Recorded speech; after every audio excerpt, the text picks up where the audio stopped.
Welcome to Pratap classes. दोस्तों, Pratap classes के YouTube channel पर आपका स्वागत है। तो आज एक बार फिर से हम चर्चा करेंगे राजस्थान पुलिस 2022 के लिए भाग ब टॉप 35 क्वेश्चनों की सीरीज के साथ लाइव टेस्ट आपको मिलता है डेली शाम 8 बजे। और आज पार्ट नंबर मैं 13 लेके आऊँ और 12 मैंने आपको इससे पहले उपलब्ध करवा दिए। और इसमें हम बात करते हैं करंट की, ज्योग्राफी, हिस्ट्री, पॉलिटिकल साइंस, सब इसमें भाग ब टॉप 35 क्वेश्चनों की सब भी मिक्स इसमें क्वेश्चनों की हमें चर्चा करते हैं। तो रोजाना महत्वपूर्ण प्रश्नों के साथ आपको ये क्लास मिलेगी और देखिए आपकी कितनी की तैयारी है और आपके इसमें कितने सही हो रहे हैं। तो जल्दी से सारे विद्यार्थी वीडियो को लाइक और शेयर कर दीजिए। और जो भी विद्यार्थी हमारे इस चैनल पर नहीं है तो चैनल को सब्सक्राइब कर लें और इसके पास लगे बेल आइकन का घंटा दबा लें ताकि हम जैसे वीडियो अपलोड करें उसका नोटिफिकेशन आप तक पहुँच जाएगा। तो पहला क्वेश्चन देखिए आज का। हाल ही में यह निम्नलिखित में से किस सिंधु घाटी स्थल के नाम पट्टिका अभिलेख मिला है? यानी कि निम्नलिखित में से किस सिंधु घाटी स्थल के नाम पट्टिका अभिलेख मिला है? राखीगढ़ी, धोलावीरा, कालीबंगा या अमरी? इसका जवाब दीजिए मुझे सारे विद्यार्थी। जितने भी विद्यार्थी मेरे साथ लाइव जुड़े हुए हैं तो साथ साथ में आपको पहले जवाब देना है, उसके बाद में मैं आंसर बाद में दूंगा। तो किस सिंधु घाटी स्थल के नाम पट्टिका अभिलेख मिला है? इसका राइट आंसर हो जाएगा धोलावीरा, गुजरात में है ये। और अभी इसका नाम क्या है? पट्टिका अभिलेख मिला है। अब यहाँ पे देखो सुमेलित करना है आपको। करना क्या है? सुमेलित। अब एक तरफ नदियाँ दी हुई है और एक तरफ ये भी नदियाँ हैं, इनके प्राचीन नाम ये दिए हुए हैं। तो ध्यान रखना, विस्तस्ता का प्राचीन नाम है झेलम नदी, अस्कनी का प्राचीन नाम क्या है? चिनाब, पुरुषनी का क्या है? रावी नदी, और स्तुर्दी का है सतलज, और विपाशा का है व्यास नदी। तो इसका राइट क्या आंसर आ जाएगा? सभी सुमेलित हैं। क्या है? सभी सुमेलित हैं। इसका राइट आंसर ये हो जाएगा, ये सारे सुमेलित है। ध्यान रखना, विस्तस्ता झेलम नदी का प्राचीन नाम, अस्कनी चिनाब का, पुरुषनी रावी नदी का, और स्तुर्दी सतलज का, और विपाशा है व्यास नदी का। अगला क्वेश्चन देखो, भारत में सबसे बड़ा बौद्ध स्तूप कहाँ स्थित है? इसका जवाब दीजिए मुझे सारे विद्यार्थी। भारत में सबसे बड़ा बौद्ध स्तूप कहाँ स्थित है? सांची, सारनाथ, नालंदा या गया? तो भारत में सबसे बड़ा बौद्ध स्तूप कहाँ स्थित है? सारे विद्यार्थी मुझे लाइव में जवाब दीजिए। इसका राइट आंसर हो जाएगा सांची। कहाँ पे स्थित है? सांची में भारत में सबसे बड़ा बौद्ध स्तूप स्थित है। अगला क्वेश्चन देखो, किस मुगल शासक के समय भारत में तंबाकू की खेती प्रारंभ हो गई थी? अकबर, जहांगीर, शाहजहां या औरंगजेब? किस मुगल शासक के समय भारत में तंबाकू की खेती प्रारंभ हो गई थी? इसका जवाब दीजिए मुझे सारे विद्यार्थी। तो ध्यान रखना, किसके समय? जहांगीर के समय। जहांगीर के समय भारत में तंबाकू की खेती प्रारंभ की गई थी। अगला क्वेश्चन देखो, निम्नलिखित में से यहाँ पर सूचियों को सुमेलित करना है। इस्पात कारखाने हैं और इनका स्थापना वर्ष दिया हुआ है। तो ध्यान रखना, Tata iron and steel company की स्थापना 1907 में, Burnpur iron and steel company की स्थापना 1999, और Bhilai iron and steel company की स्थापना 1959, और Durgapur iron and steel company की स्थापना 1962 में स्थापना हुई थी। ये सारे क्या है? सुमेलित हैं। तो ध्यान रखना, इनके जो भी शीट में इनमें दिए हुए हैं तो ये सभी सही हैं। तो इसका राइट आंसर क्या हो जाएगा? उपयुक्त सभी। अगला देखो, भारत के संविधान की प्रस्तावना में प्रथम संशोधन कब किया गया था? भारत की संविधान की प्रस्तावना में प्रथम संशोधन कब किया गया? 1951, 1971, 1976 या 1984? इसका जवाब दीजिए मुझे सारे विद्यार्थी और लाइक और शेयर कर दीजिए जितने भी विद्यार्थी मेरे साथ लाइव जुड़े हुए हैं। इसका राइट आंसर हो जाएगा, भारत के संविधान की प्रस्तावना में प्रथम संशोधन किया गया 1976 में। ऑप्शन नंबर सी इसका राइट आंसर हो जाएगा। अब यहाँ पे आपको पता चल रहा है कि हमारी तैयारी कितनी की है, कितना का हमने इंडिया करंट पढ़ा है, कितनी की हमने इंडिया ज्योग्राफी पढ़ी है, कितनी की इंडिया हिस्ट्री पढ़ी है, कितना का हमने साइंस पढ़ी है। अब देखो अगला, राष्ट्रपति समाधान के अधिकार का प्रयोग किसकी सलाह पर करता है? राष्ट्रपति समाधान के अधिकार का प्रयोग किसकी सलाह पर करता है? प्रधानमंत्री, उपराष्ट्रपति, मंत्रिपरिषद या मुख्य न्यायाधीश? इसका जवाब दीजिए मुझे। इसका राइट आंसर हो जाएगा, मंत्री परिषद की सलाह पर क्या है? राष्ट्रपति समाधान के अधिकार का प्रयोग करता है। तो ध्यान रखना, ऑप्शन नंबर सी इसका राइट आंसर हो जाएगा। अगला क्वेश्चन देखो, भारतीय संविधान के निम्नलिखित में से प्रावधानों में कौन सा प्रावधान मंत्री परिषद की नियुक्ति और पदच्युति को विवेचित करता है? इसमें से कौन सा अनुच्छेद है जो मंत्री परिषद की नियुक्ति तथा पदच्युति को विवेचित करता है? इसका जवाब दीजिए मुझे सारे विद्यार्थी। तो इसका राइट आंसर क्या हो जाएगा? अनुच्छेद 75। ऑप्शन नंबर डी इसका राइट आंसर हो जाएगा। अगला क्वेश्चन देखो, अंडमान और निकोबार को अलग करने वाला चैनल कौन सा है या रेखा कौन सी है? 9 degree channel, 8 degree channel, 10 degree channel या 12 डिग्री चैनल। तो ध्यान रखना अंडमान और निकोबार को अलग करने वाला चैनल कौन सा है? सारे विद्यार्थी मुझे जवाब दीजिए इसका राइट आंसर क्या हो जाएगा? 10 degree channel, option number C. क्या हो जाएगा? 10 डिग्री चैनल। अगला क्वेश्चन देखो, अब यहाँ पे निम्न में से सही क्रम क्या है? अब सही क्रम बताना है। ये पर्वत श्रृंखला है और इनका सही क्रम बताना भी, सबसे बड़ी कौन सी है, फिर छोटी कौन सी है, फिर उससे भी छोटी कौन है। इसका जवाब दीजिए मुझे सारे विद्यार्थी, आपका पता चल जाएगा कितनी की हमारी तैयारी है। इसमें देखिए सही क्रम क्या है, जल्दी से मुझे बताइए। तो इसका राइट आंसर हो जाएगा सी नंबर, माउंट एवरेस्ट, उसके बाद में गॉडविन ऑस्टिन, फिर कंचनजंगा। इनका सही क्रम हो जाएगा 1 नंबर पे माउंट एवरेस्ट, 2 नंबर पे गॉडविन ऑस्टिन और 3 नंबर पे कंचनजंगा। ये क्या है? पर्वतों का सही क्रम है। तो ऑप्शन नंबर सी इसका राइट आंसर हो जाएगा। अगला देखो, गोदावरी नदी का उद्गम स्थल किस राज्य में है? मध्य प्रदेश, छत्तीसगढ़, महाराष्ट्र या उड़ीसा? गोदावरी नदी का उद्गम स्थल किस राज्य से होता है? इसका जवाब दीजिए मुझे सारे विद्यार्थी, और वीडियो को लाइक और शेयर करते रहना। तो इसका राइट आंसर क्या हो जाएगा? महाराष्ट्र। कहाँ से होता है? गोदावरी नदी का उद्गम स्थल कहाँ से होता है? महाराष्ट्र राज्य से। अगला देखो, साइंस का क्वेश्चन आ गया। देखो, फलों के रस को सुरक्षित रखने के लिए किसका प्रयोग किया जाता है? एसिटिक अम्ल, फॉर्मिक अम्ल या सल्फ्यूरिक अम्ल या बेंजोइक अम्ल? फलों के रस को सुरक्षित रखने के लिए किसका प्रयोग किया जाता है?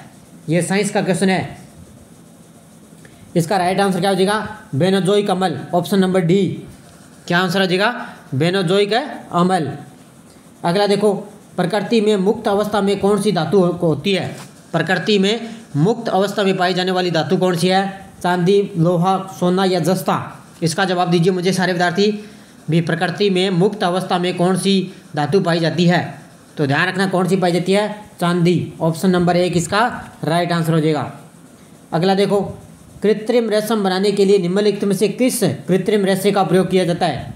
कृत्रिम रेशम बनाने के लिए निम्नलिखित में से किस कृत्रिम रेशे का प्रयोग किया जाता है? ये 2018 में जो राजस्थान पुलिस का एग्जाम हुआ था ना, उसमें ये क्वेश्चन है पूछा गया साइंस का। तो इसका राइट आंसर क्या हो जाएगा? Rayon, option number C. तो ध्यान रखना, रेयन का प्रयोग किसमें किया जाता है? कृत्रिम रेशे बनाने में प्रयोग किया जाता है। अब देखो करंट का क्वेश्चन, हाल ही में आईसीसी महिला क्रिकेट विश्व कप 2022 का खिताब किस टीम ने जीता है? इसका जवाब दीजिए मुझे सारे विद्यार्थी, ये तो आपको गलत होना ही नहीं चाहिए। तो ध्यान रखना, आईसीसी महिला क्रिकेट विश्व कप का खिताब जीता है ऑस्ट्रेलिया ने, और किसको फाइनल में रहा है? इंग्लैंड को इसमें हराया है। अगला क्वेश्चन देखो, हाल ही में भारतीय रेलवे किस राज्य में देश का पहला केबल रेलवे ब्रिज बना रहा है? हिमाचल प्रदेश, जम्मू कश्मीर, सिक्किम या गुजरात? भारतीय रेलवे किस राज्य में देश का पहला केबल रेलवे ब्रिज बना रहा है? इसका जवाब दीजिए मुझे सारे विद्यार्थी। तो इसका राइट आंसर हो जाएगा जम्मू कश्मीर में। कहाँ पे बना रहा है? Option number B, Jammu Kashmir में। अगला क्वेश्चन देखो, राष्ट्रीय ऊर्जा संरक्षण दिवस पर दिया जाने वाला राष्ट्रीय ऊर्जा संरक्षण पुरस्कार 2021 किस राज्य को दिया जाएगा? राष्ट्रीय ऊर्जा संरक्षण दिवस पर दिया जाने वाला राष्ट्रीय ऊर्जा संरक्षण दिवस पुरस्कार किस राज्य को दिया जाएगा? महाराष्ट्र, राजस्थान, गुजरात या तमिलनाडु? इसका जवाब दीजिए मुझे सारे विद्यार्थी। तो ध्यान रखना, इसका राइट आंसर हो जाएगा राजस्थान को। किसको दिया जाएगा? राजस्थान को दिया जाएगा, क्योंकि राजस्थान सौर ऊर्जा के मामले में टॉप पे आ चुका है। अगला क्वेश्चन देखो, हाल ही में किसे मुख्यमंत्री अशोक गहलोत का विशेष अधिकारी नियुक्त किया गया है?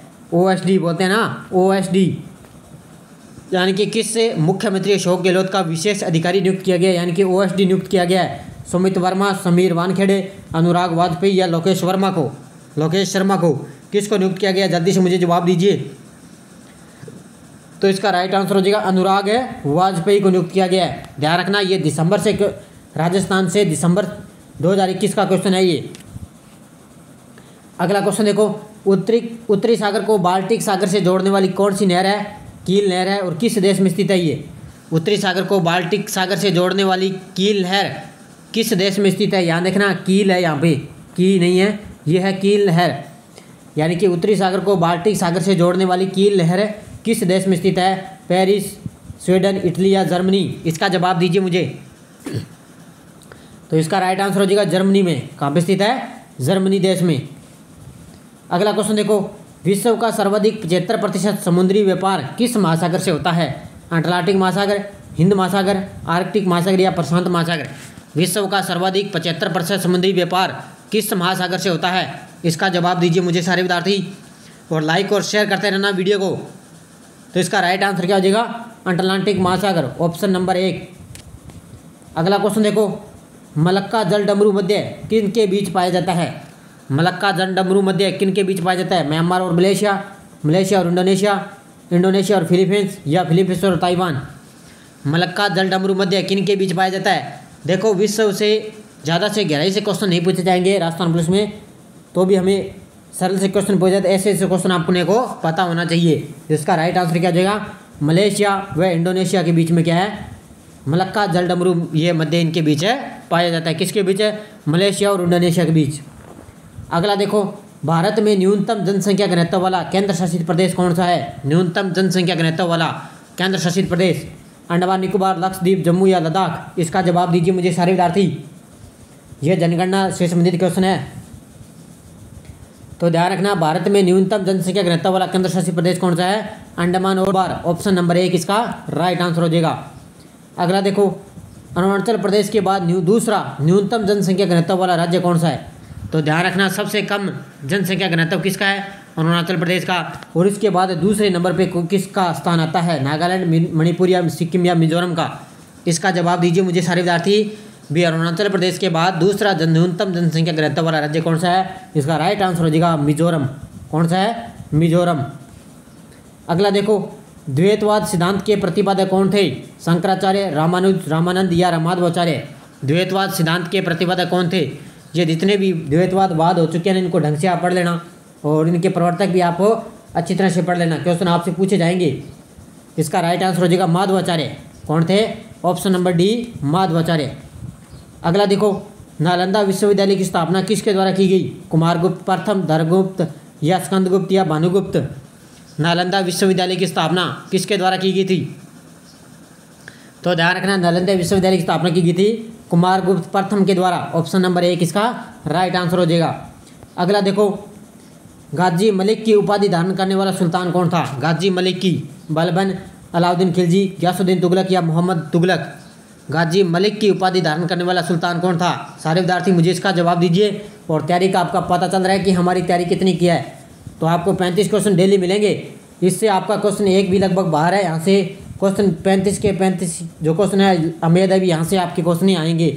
इसका राइट आंसर क्या हो जाएगा? Ghiyasuddin Tughlaq, option number C. Ghazi Malik की उपाधि धारण करने वाला सुल्तान कौन था? गयासुद्दीन तुगलक।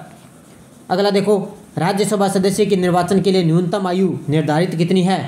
राज्यसभा सदस्य के निर्वाचन के लिए न्यूनतम आयु निर्धारित कितनी है? इसका जवाब दीजिए मुझे। 25 वर्ष, 30 वर्ष, 35 वर्ष या 19 वर्ष? इसका राइट आंसर हो जाएगा 30 वर्ष, ऑप्शन नंबर बी।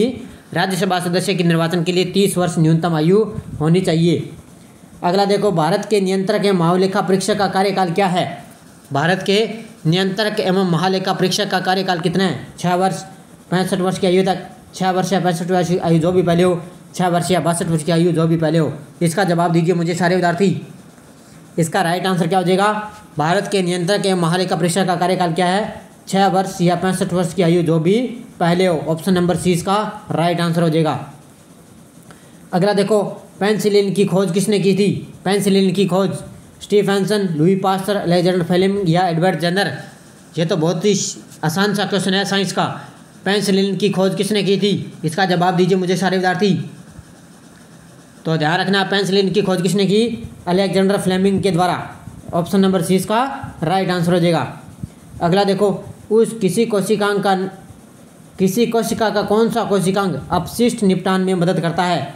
किसी कोशिका का कौन सा कोशिकांग अपशिष्ट निपटान में मदद करता है? लाइसोसोम, माइटोकॉन्ड्रिया, अंतःपर्दवी जालिका या गोल्जी कॉम्प्लेक्स?